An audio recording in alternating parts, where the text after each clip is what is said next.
তোমার কথা বলা শেষ হয়েছে, এবার আমাকে যেতে দাও ফুলকি। আমি যে তোকে আটকাবার জন্য এত কিছু করিনি সেটা নিশ্চয়ই বুঝতে পেরেছিস ঝিলিক। আবার রাগ কেন ঝিলিক? ফুলকি, তোমার যদি আমার ওপর রাগ থাকে তুমি আমার সঙ্গে যা ইচ্ছে করো, কিন্তু তুমি মনিকে কেন টানলে? তুমি এর মধ্যে মাকে কেন টানলে বলো?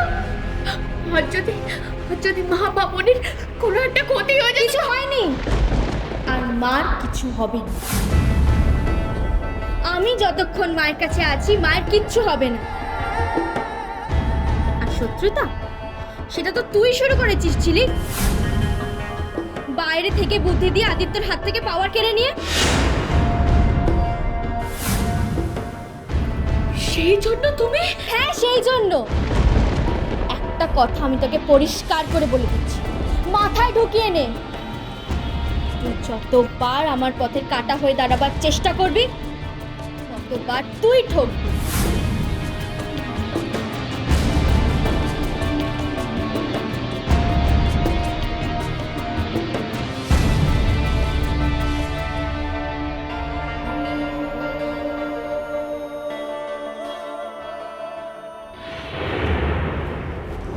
মা তো তোর গেছে, কিন্তু এখনো মনি আছে। মনিকে যদি ভালোভাবে বাঁচিয়ে রাখতে চাস তাহলে খবরদার এইসব ঘটনাগুলো যেন আবার ওখানে গিয়ে বলে দিস না। ভেবে দেখ ঝিলিক, ম্যাডামের ইচ্ছে ছিল ঝিলিককে পরি করে দেবে। এই বাড়ি থেকে উনি কত আনন্দ নিয়ে বেরিয়েছিলেন। এখন যদি তুই সব সত্যি কথা বলে দিস, ম্যাডাম যদি জেনে যায় যে তুই ঝিলিকই রয়ে গেলি। ডাক্তার বলেছে ম্যাডামের হার্টের অবস্থা ভালো নয়। হ্যাঁ, একদম ভালো নয়। কোনোভাবেই চাপ দেওয়া যাবে না। কোনো কথারই বলার দরকার নেই, তাই না? আর মা মানে তোর মা এই বাড়িটা মানে মুখার্জি বাড়িটা আবার ফেরত পাবে। ম্যাডাম আমাকে নিজে বলেছে। তুই তো চাস যে তোর মা আবার ওই মুখার্জি বাড়িটা ফিরে পাক, তাই না? তাহলে যা, আনন্দ নিয়ে যা, গিয়ে বলবি সব ঠিক হয়ে গেছে। যা ঝিলিক। আমি অবশ্য জানি যে তুই সত্যি কথাটা বলবি না, বললে আমারই ভালো। আমি তোর মনিকে তোর থেকে কেড়ে নেব।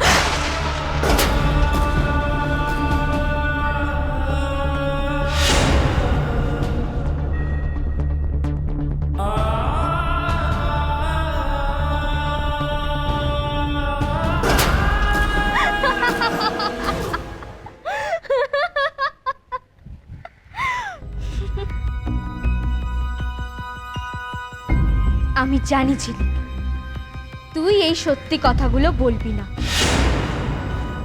না বললে আমারই ভালো। আমি তোর কাছ থেকেও তোর মনকে এবার কেড়ে নেব।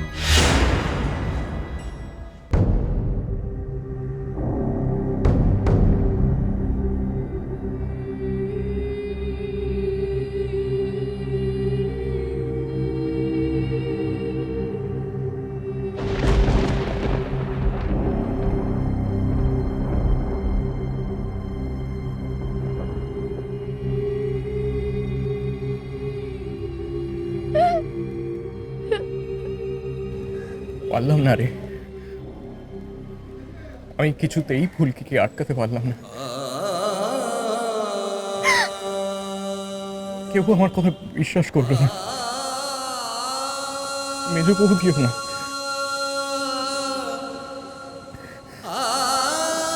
ফুলকি পুরো নাটকটা পাল্টে দিল, আর আমি কাউকে কিছু বলতে পারলাম না। কেউ আমার কথা বিশ্বাসই করলো না। মেজ বৌদি, মেজবতী ফুলকি কিন্তু আবার একটা খেলা খেলছে। হ্যাঁ, দীপু, তুমি আর এসবের মধ্যে কথা বলো না, একদম বলো না। তুমি কি মেজবতী? মামা, মামা, দীপু, আমি চুপ করে থাকতে বলেছি না? চুপ করে থাকতে পারিস না তুই?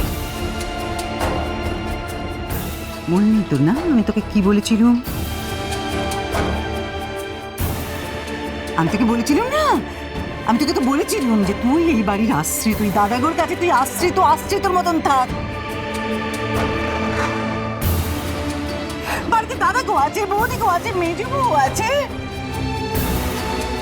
কি করবে না করবে ওরা তো ভালো বুঝবে তোর চেয়ে। আমি বেশ বুঝতে পারছি না।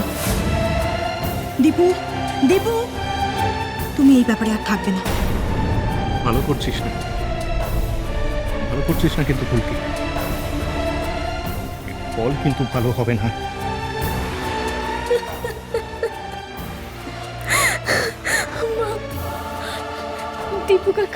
দীপু কাকা কেন যে সবসময় আমাকে ভুল বোঝে আমি জানি না মা। তুই ওরকম ভাবিস না মা, তুই তুই কিচ্ছু ভাবিস না।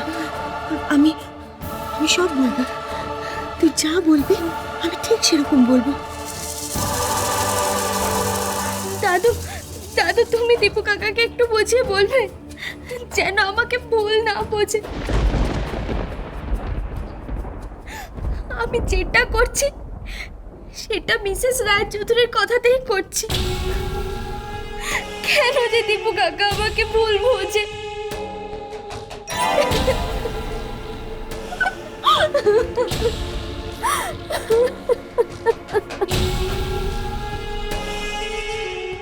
সাত সাত সাত কাঁদে না ফুলকি, তুই যা চাইছিস তাই হবে।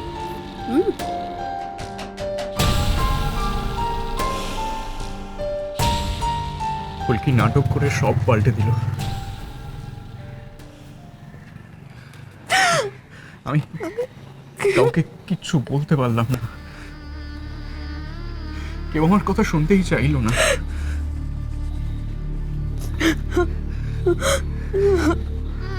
তুই আমাকে দিব্যি দিয়েছিলি না, যাতে আমি বাড়ির কাউকে সত্যিটা না বলি যে তুই পড়ি।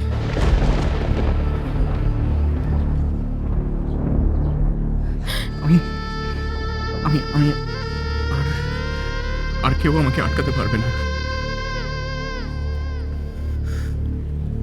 তুই তো আমাকে বলেছিলি যে আমি বাড়ির কাউকে যাতে না বলি, কিন্তু মিসেস রায়চৌধুরী তো ওই বাড়ির কেউ না। চল চল, আমি তোর সঙ্গে যাবো বলে এখানে দাঁড়িয়ে আছি। কোথায় যাবে তুমি আমার সঙ্গে? মিসেস রায়চৌধুরীর কাছে। ওনাকে সব সত্যিটা বলবো,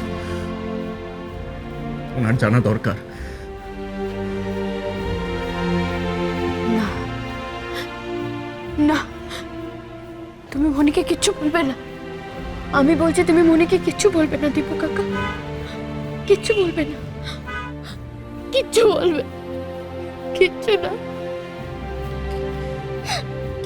কি বলছিস নাকি তুই? হ্যাঁ, ফুলকি এত বড় একটা মিথ্যে কথা বলে পার পেয়ে যাবে? ফুলকি তো মিসেস রায়চৌধুরীর কাছে ভালো সাজার চেষ্টা করছে না? আমি দেখবো এবার, দেখবো কি করে ভালো সাজে। না দীপু কাকা, তুমি মনিকে কিচ্ছু বলবে না। তুমি যদি মনিকে কিছু বলো তাহলে কিন্তু আমার আর মনির আরো অনেক বড় ক্ষতি হয়ে যাবে, অনেক বড় ক্ষতি হয়ে যাবে। তাই বলে তুই এরকম? তুমি চাও না নিশ্চয় যে মনির শরীর খারাপ হোক, মনে কষ্ট পা। মনি যদি এই কথাটা জানতে পারে দীপু কাকা, মনি মরে যাবে, আমার মনে মরে যাবে দীপু কাকা। তুমি বলো না, তোমায় ছাড়া